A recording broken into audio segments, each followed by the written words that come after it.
محمد اصغر خان 17 جنوری 1921 کو جموں کشمیر کے گاؤں توی میں فوجی روایات رکھنے والے ایک خاندان میں پیدا ہوئے۔ 6 سال دہرادون میں تربیت حاصل کرنے کے بعد انڈین ملٹری اکیڈمی میں داخلے کے امتحان میں حصہ لیا، جن میں اصغر خان سر فہرست رہے۔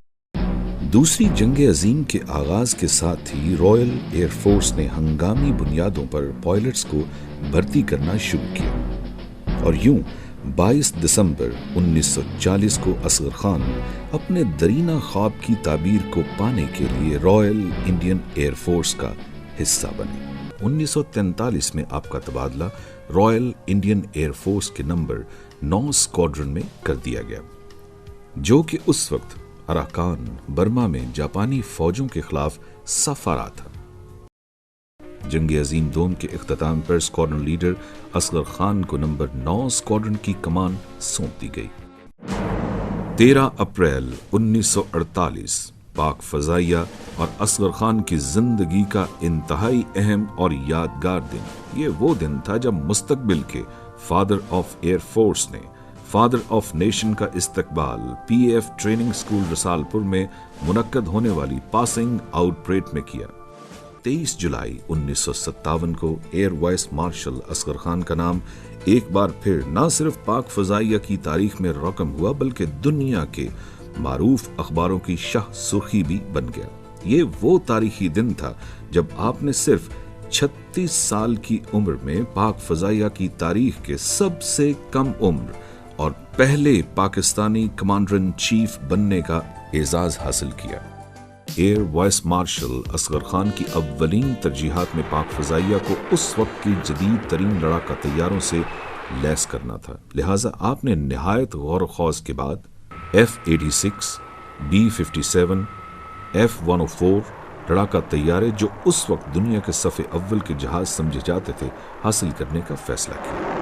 ان کے دور قیادت میں سرگودا اور سمنگلی میں نئے ایئر بیسز قائم کرنے کے ساتھ ماری پور اور پشاور ایئر بیس کا نیا رن وے اور پاکستان کے پہلے ایئر ڈیفنس یونٹ کا بدین میں قیام بھی کیا گیا۔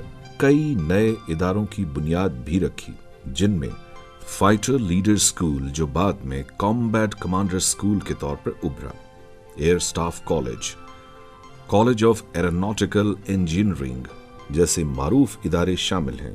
آپ کے دور میں نہ صرف پرانے جہازوں سے لیس اسکواڈرنز کو نئے جہازوں میں تبدیل کیا گیا بلکہ کئی نئے فائٹر اسکواڈرنز بھی قائم کیے گئے۔ Father of Pakistan air force air marshal Asghar Khan 23 جولائی 1965 کو جنگ سے چند ہفتے قبل اپنی ذمہ داریوں سے سبکدوش ہوئے۔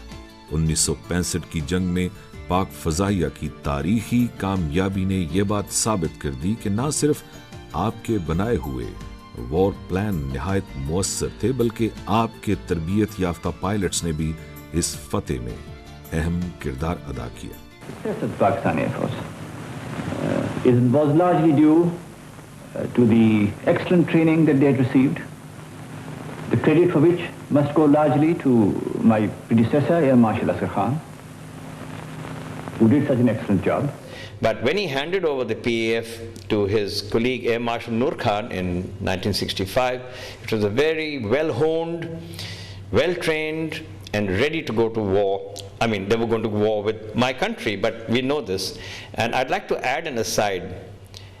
Of the 6 services that existed, India and Pakistan, Army, Navy, Air Force, in each case, so there are 6 armed forces, only one was really ready for war, and that was the Pakistan Air Force.